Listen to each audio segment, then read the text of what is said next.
Well, we are talking hypertension right now. 1 in 3 Americans has high blood pressure, which can lead to heart disease, stroke. A new report has a mixed bag of results for the metro region, showing upticks in hypertension rates in Maryland and Virginia, but a slight decline in the district. Joining us now is Dr. Warren Levy, a board-certified cardiologist and chief medical officer at Virginia Health. Dr. Levy, always good to see you. Good morning, Allison. Always good to see you, even though these statistics are super startling. 1 in 3, is that right? That's absolutely correct. 80 million Americans have high blood pressure. That's 1 in 3 adults.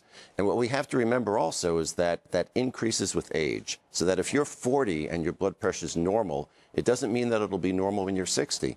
Only 40% of Americans have high blood pressure at age 40. 65% of Americans have high blood pressure at age 60. So you go to the doctor and the doctor tells you that you have high blood pressure. What should you immediately start to do when you go home? Well, the first thing is always healthy lifestyle choices. You need to lose weight. You need to reduce sodium in your diet, salt, but most of the sodium that we eat is not the salt that we cook with or we add at the table. It's what's in processed foods. Okay. Actually, 70% is in processed foods. And if you could reduce your sodium intake by 400 milligrams, which is nothing, the recommended amount is 1,500 milligrams. Most Americans consume 3,400 milligrams. If you get rid of 400 milligrams, you'll save 30 to 50,000 lives a year. My goodness. All right. Isn't that amazing? Just cook from scratch is what that tells me. That's right. Fresh fruits, vegetables, fish, and meat. You can add a little salt when you cook. And even at the table, get rid of the processed foods, the junk foods, the cakes, all those high salt content foods, and you will be doing yourself a great service. And foods you might not think of as having high salt, like cake. Was when you said that, I'm like, really, cake? Are we talking? What are we talking about here? But it's in everything. Read your labels, right? That's right. Read the labels. And let me just say one thing: the data there that in the intro, it's not that the rate of high blood pressure has gone up and down. This was patient awareness, because what we're trying to do is make people aware that their blood pressure is high, so they can be treated. And the concerning piece of data there is actually that number went down in the district. So we know that in the district we have a fairly high rate of high blood pressure because of a high African American population.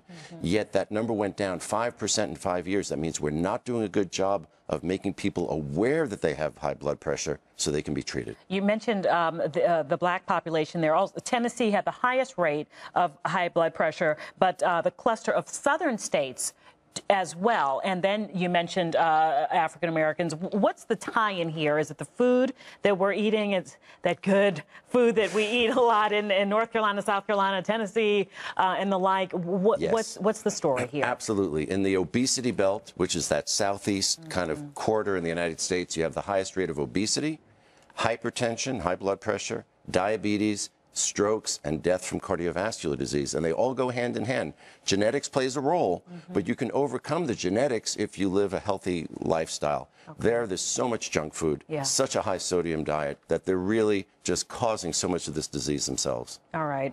Now, Tony, you were talking to Tony off screen. We're talking about medicine. A lot of people that I know, you take your high blood pressure pills, but you hate to be so dependent on that, because other problems come with taking these pills, and those of you who are on them, you know what I'm talking about. So what can we do? Isn't the goal to be medicine-free, and how can we do that? Well, it is, but you can't always be. And there's that graphic of that obesity belt, hypertension belt they just had up a second ago.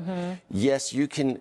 A lot of people can get off medication by exercising, losing weight. If you lose weight, your blood pressure is going to go down. Blood pressure goes up with weight. There's no question. But some people just have high blood pressure. The problem here, Allison, is that only 50% of people who are treated for high blood pressure are effectively treated. Their blood pressure is under control. So only 50%. We need to get that number down. If you get it down, you're going to reduce strokes by a huge number. You're going to reduce heart attacks. So if you need to be on medication, stay on the medication. Of course. Do everything you can to get off medication, but don't think that it's a failure if you need to stay on, because the most important thing is controlling your blood pressure. Good point. All right, and point taken. Dr. Warren Levy is board-certified cardiologist with Virginia Health. Thank you so much. We'll see you next time. Thank you, Allison. Okay, we'll be right back.